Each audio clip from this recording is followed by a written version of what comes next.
সবার আগে সবাইকে বলি হ্যাপি ইন্ডিপেন্ডেন্স ডে। তার সঙ্গে আজকে কলেজ স্ট্রিটের পুরনো বইয়ের মেলা বসেছে, যেটা শুধু 26শে জানুয়ারি, 1 মে, 15ই আগস্ট হয় এবং তাই জন্য এই হঠকারিতা। যেতে যেতে দেখলাম স্বাধীনতা দিবসের জন্য রাস্তায় কিছু চিত্রকার্য করা হয়েছে, তা দেখে পার করে এগিয়ে গেলাম। কিছুটা মেঘ, কিছুটা রোদ্দুর, এমন অবস্থা মিলিয়ে পরিবেশটা ভালোই ছিল। এক সময় ছাওয়া, এক সময় রোদ্দুর। এমন করেই পৌঁছে গেলাম বাস স্ট্যান্ড। বেশি লোক নেই, 15ই আগস্টের অফিস তো ছুটিই থাকে। তার কিছুক্ষণ পর বাস এলো, উঠে পড়লাম বাসে। পৌঁছে গেলাম ধর্মতলা, কিন্তু এখানে অবস্থা খারাপ, প্রচুর পরিমাণে বৃষ্টি পড়ছে। বৃষ্টিতে ব্যাগ আমি দুজনেই ভিজে যাই। কি ভাগ্যিস মোবাইলটা ভেজেনি।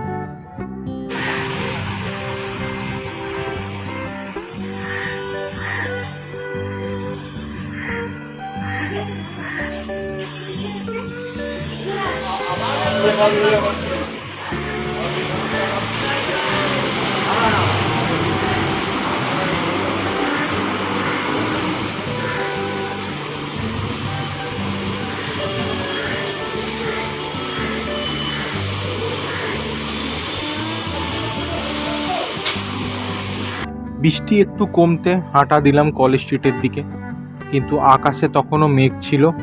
আর ওই বিল্ডিংয়ের ওপরে ইন্ডিয়ার ফ্ল্যাগটা দেখতে পাচ্ছ, কি সুন্দর, কি দারুণ লাগছে না দেখতে।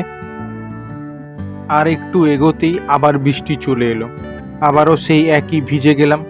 রোদ আর বৃষ্টি একই সঙ্গে দেখা যাচ্ছে।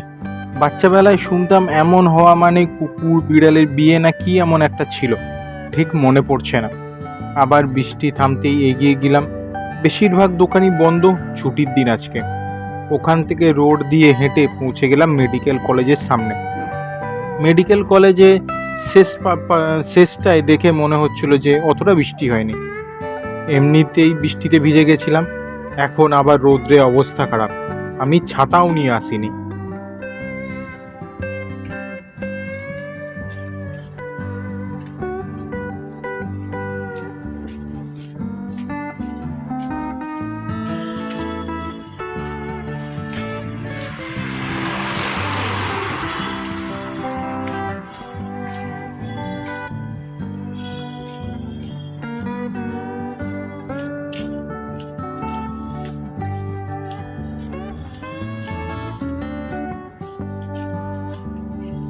তারপর রোডটা ক্রস করে কলেজ স্ট্রিটের দিকে এগিয়ে যাচ্ছিলাম।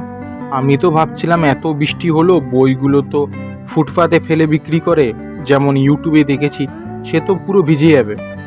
গিয়ে দেখলাম না, তেমনভাবে ভেজেনি, বৃষ্টিও তেমন হয়নি। অনেক বই ফেলে বিক্রি করছে, একটু পুরনো আর অনেক পুরনো, ইংলিশ, বাংলা, হিন্দি, অনেক ভাষায়, প্রচুর ভিড়। তাই ভাবলাম আগে পুরোটা ঘুরে নিই, তারপরে বই কিনে নেব।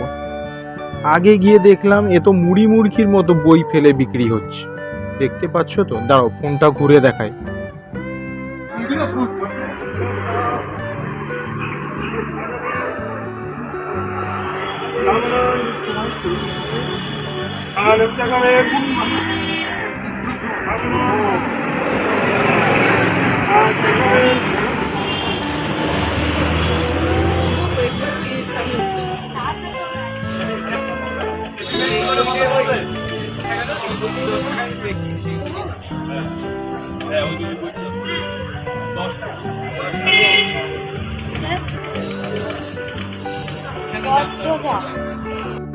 এবার বুঝতে পারছো তো কত বই আছে অপোজিট ফুটপাতে, আছে এমনিই ফেলে বিক্রি করছে। আই এম তো শক। রাস্তার ধারেও এমন বই ফেলে বিক্রি হচ্ছে। আমিও এর মধ্যে একটু ঘুরিয়ে ফিরিয়ে দেখলাম। ভাবছিলাম যদি ওখানে ভূতের বয় সিনেমার মতো আবির চট্টোপাধ্যায়ের যেমন মিস্টার ব্রাউনের ডায়েরি খুঁজে পেয়েছিল, তেমনি আমি যদি কিছু পাই, কিন্তু কিচ্ছু না। আর দেখতে পাচ্ছ ওপাশে ফুটপাতে কত ভিড়।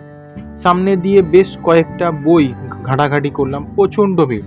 এমনিতে রৌদ্রে অবস্থা খারাপ, তো যা কেনা সেটা কিনে বাড়ির দিকে পাড়ি দিতে হবে।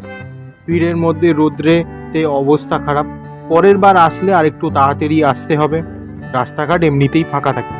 তো ভিডিও কেমন লাগলো জানাবেন। অনেক দিন ধরে আসার ইচ্ছে ছিল, বিশেষ কিছু কারণে আসতে পারিনি। এখানে ভালো ভালো বই খুব কম দামে পাওয়া যাচ্ছে। ভিডিও ভালো লাগলে লাইক শেয়ার কমেন্ট করবেন আর চ্যানেলটাকে সাবস্ক্রাইব করে পাশের ঘন্টিটা বাজিয়ে দেবেন যাতে আমার ভিডিওর নোটিফিকেশান আপনি আগে পান। তো দেখা হচ্ছে পরের ভিডিওতে, ততক্ষণ টাটা।